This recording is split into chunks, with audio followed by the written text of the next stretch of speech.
მე ხშირად გიყვებით და იცით ჩემგან პირადადაც რომ შუახევი ხესი დამოუკიდებელი საქართველოს პერიოდში საუბარია 90-იანებიდან დღემდე აშენებული ყველაზე დიდი ენერგოობიექტია ის უკვე 5 წელიწადია წარმატებით გამოიმუშავებს ელექტროენერგიას 2020 წლიდან დღემდე შუახევ ხესმა 200 გიგავატ-საათზე მეტი ელექტროენერგია გამოიმუშავა და ყოველდღიურად მნიშვნელოვან როლს ასრულებს ჩვენი ქვეყნის ენერგოუსაფრთხოების გაძლიერების პროცესში. ამავდროულად უნდა აღინიშნოს, რომ შუახევი ხესი 2023 წლიდან ყოველწლიურად აჭარბებს აი იმ საპროექტო მაჩვენებელს გამომუშავებისა, გენერაციისა და ენერგოკომპანიამ ჰესების კასკადის მართვის პროცესში თანამედროვე უახლესი ტექნოლოგიების გამოყენება ოპერირების დაწყებისთანავე დაიწყო. შუახევის ჰიდროელექტროსადგურში დაინერგა მონიტორინგის სრულიად თანამედროვე სისტემა, რომელიც დაფუძნებულია სხვათა შორის რეალურ დროში, მონაცემების ზუსტი, სენსორული მაჩვენებლებისა და ჰიდრავლიკური კონსტრუქციების, ანუ კაშხლების, გვირაბებისა და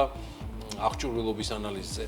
შუახევის ელექტროსადგურში დიგიტალიზაციის პროცესის ინტეგრაციამ მნიშვნელოვანი წინსვლა გამოიწვია შემოდინების პროგნოზირებაში, ისეთ სისტემების გამოყენებაში, როგორიცაა პაუელის შემოდინების პროგნოზირება, თოვლის საზომი კვლევები, ესეც მოყოლილი მაქვს და აი ამ ტექნოლოგიურმა დანერგვამ და სიახლეებმა ძალიან მნიშვნელოვნად გააუმჯობესა შემოდინების გათვლების სიზუსტე და უზრუნველყო ქსელში ელექტროენერგიის წარმოების ზუსტი დაგეგმა. ძალიან ვრცელია თანამედროვე სისტემების და ტექნოლოგიების ჩამონათვალი, რასაც ენერგოკომპანია აჭარისწყალი ჯორჯია შუახევი ჰესის მართვის პროცესში ყოველწლიურად ნერგავს.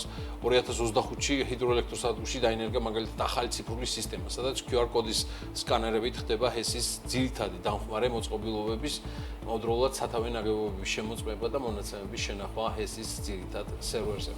მიმდინარე წელს ჰიდროელექტროსადგურმა უკვე გამოიმუშავა 354 მილიონი კილოვატ-საათი და შუახევი ჰესის გუნდს აქვს მოლოდინი, რომ საპროექტო მაჩვენებელს წელსაც გადააჭარბებენ და მოახერხებენ კიდეს, რადგან გონიერი და პროფესიონალი ინჟინერების, ენერგეტიკოსების და სხვა პროფესიონალი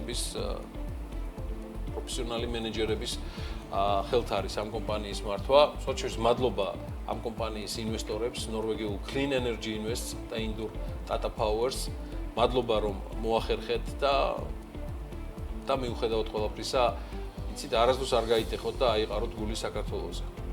იმედია თქვენ შეეჩვიეთ, რომ ემოციური ხალხი ვართ და დაღმასვლას ყოველთვის მოყვება აღმასვლა. აი ფრენას კი BMG-ს არ იყოს არასდროს შევარჩევთ.